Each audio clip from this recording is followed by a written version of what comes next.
So all of this was Soma to generate Soma. So what is the Soma? It's like the fractal of Fibonacci mathematics. If you cut like Soma or love, the chemical composition that you will find is a Fibonacci or a fractal.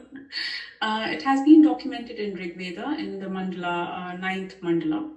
And life is said to be like a combination of Agni, fire, and Soma, DMT.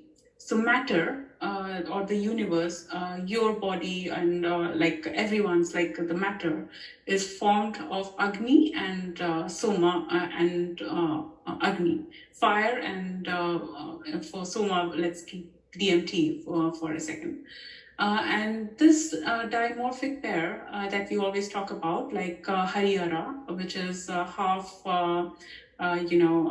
Shiva and half Vishnu, it's nothing but it is showing us Agni and Soma combined together. And Ekapada, who is associated with the mushroom, that we had seen in the last slide. It is nothing but it's Shiva Ekapada. It has got Shiva in between, Vishnu, and also Brahma. So we see like there is like association with various gods that have been mentioned in Vedas and how they have been associated with Soma. And these are nothing but they were used by our ancients for increasing our perception, because our human perception is quite limited. If we want to broaden it, they were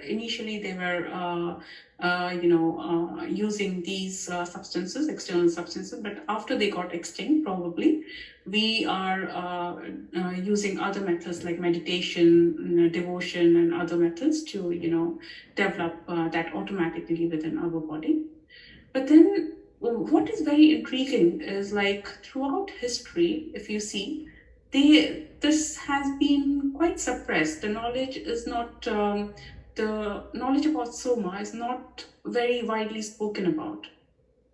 And that is something we need to understand why it is, because how did it start?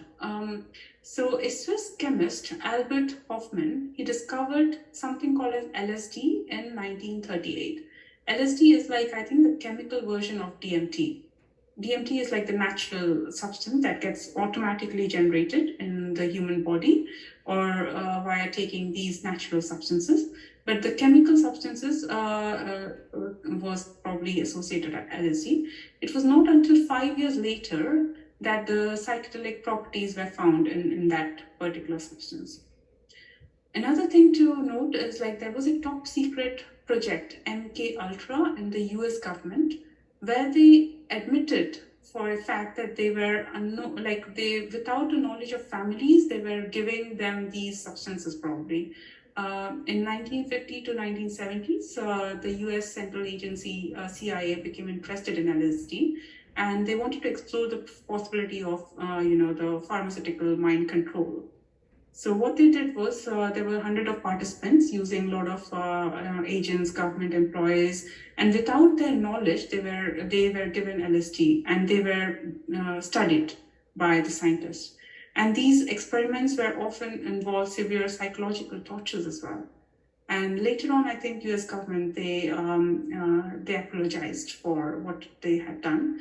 But they said that they only did it in US way back from 1950 and not to any other country. So that's something to be noted. And in 1930s to 1950, there was a very renowned British intellectual called as Aldous Huxley. He wrote, he was the most important figures in the early history of LSD, where he wrote many books, which today are deemed controversial. Like, nobody is also allowed to read them, I think, now.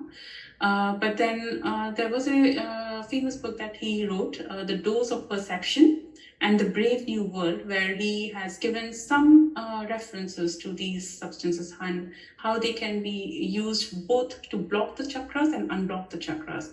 When the chakras are blocked, the mind control activates. When the chakras are unblocked, then your perception rises, and there is unity and love, and there is more understanding in the world. So that's what his books are very, very interesting, I think. And so this was 1930s to 1950. In 1960, there was a doctor called as Timothy Leary. He was a lecturer in psychology in Harvard University. He and one of his friend, what they did, they were doing experiments as students, I think, and they were taken out from Harvard University, and it became like a big news back in the 1960s. But what happened after that was he became quite famous.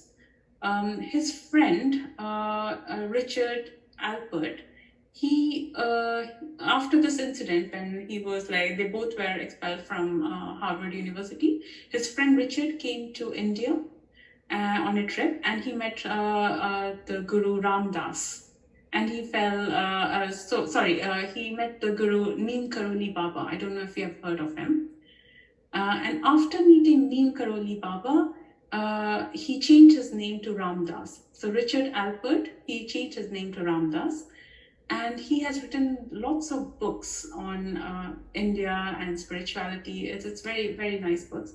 One of the famous book which I would recommend is the book called Now. The power of now. Not the power of now, but now. So it's very interesting history, like how Soma was discovered but then suppressed, how people used it in various secret projects, but then later they apologized.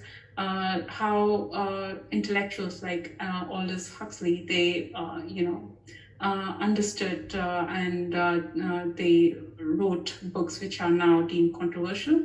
Some of like Timothy Leary, he was like a lecturer in psychology in Harvard University. He did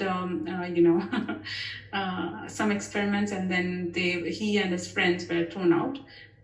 Most interestingly, later on in his life, the then US president, he considered himself this person, Timothy Leary, and he said that he is most dangerous man in US. So I think it was Richard Nixon who said that. Yes, Richard Nixon. Yeah, you're absolutely right. So we need to understand why this hesitance to even understand, like anyone who was trying to tell about Soma in the 1960s, they were, said that they were the most dangerous men. And why was that? Like, we need to understand that. And and after his friend, he became Ram Das, he met Neem Karoli Baba. Interestingly, a lot of people from the West came to East to see Neem Karoli Baba. One of it is Facebook founder. He had also come in search of Neem Karoli Baba. Steve Jobs, he came to Neem Karoli Baba, and then he went back to US, and then he opened Apple. Mark Zuckerberg, Facebook founder, he came to India in search of Neem Karoli Baba. I think he passed away by the time Mark was here, but he wanted to really meet him. And there are other famous people like Julia Roberts, Virat Kohli, Anushka Sharma, who are influenced by Neem Karoli Baba as well. So there is a deep history about how Soma made how the 1960s were fully devoted to exploring Soma, but they didn't explore the natural Soma or the DMT, but then the chemical side of it, which can be very, very, negative as well. So it shouldn't be tried, it is the chemical, but then they explored it at that point of time. In 1970s, there was another person called as Terence McKenna. He is very, very prominent figure. He is like a mystic who advocates the responsible use of naturally occurring psychedelic plants. He mentioned that it helps in post-traumatic stress disorder. It definitely helps in people with chronic depression to get rid of their depression as well. So there are also very good qualities if there is responsible use of these psychedelic plants. That's what he recommended in 1970s. But he died, I think, shortly after because of not of his chronic illness, I think. In 1980s to 1920s, any research on Soma was not publicly published or not encouraged. If you have noticed, nobody knew that something like this even existed. It was only after, I think, 2020s where the research on psychedelics restarted, because scientists understood that it could ease depression, it could ease PTSD, and they also found that some of the mushrooms can eat plastics, which is like, if you see like a lot of our food in the last 100 years or so, it has been infiltrated with microplastics. And that is not good for humanity. It can cause like slow genocide if this continues. So we need to do something about the plastics as well. And lately in 2021 and 2022, Major General G.D. Bakshi, he wrote a book on Soma, which was the quantum book of Soma, representing the ancient wisdom of the Vedas. But some of my friends used to ask me, like, how can someone, a military person, write about love or Soma? why on Vedas? But then if you go back to Vedas, the first person, Mitra, he was the patron of military, and military was first formed to safeguard Soma. So it's like a full cycle that we have come so far. And Yeah, that's so interesting. Yeah, very interesting. Very, very good. Thank you for pointing this out. And also, moreover, it's just when one looks back at our ancient literature. I mean, in the Mahabharata and the Ramayana, like, but all the the even the good people who are on the side of good or dharma, like this Sri Ramachandra and also Shri Krishna and the Pandavas, they fought wars, and of course, no one likes war killing, but then even though they fought wars and they had to, unfortunately kill, but at the same time they also practiced present meditation as well, and they did tapas. I think Arjun, Arjun, one of the Pandavas, famously famous for quite well known for his discourse with Sri Krishna and the Bhagavad Gita. He had done some tapas, I think, for I think it's for propitiating. I think it was for Shivji, wasn't it?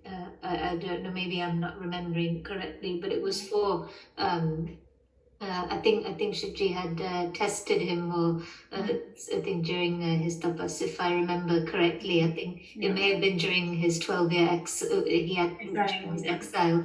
Yeah. So then, of course, I know in today's age, I can see why people would question, but if one really looks into that history, then they'll see that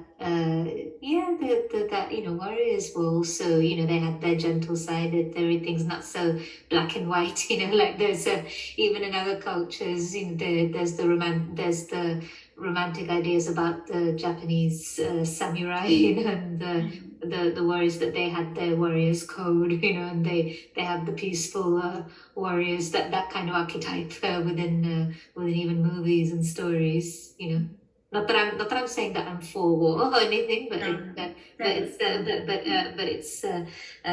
definitely interesting, and really interesting what you said, like going all the way back to Mitra. When people ask me how can it's a whole circle that we have come. Full circle. Yeah. Thank you for that. Okay. Thank you. Yeah, I think that's it that I had.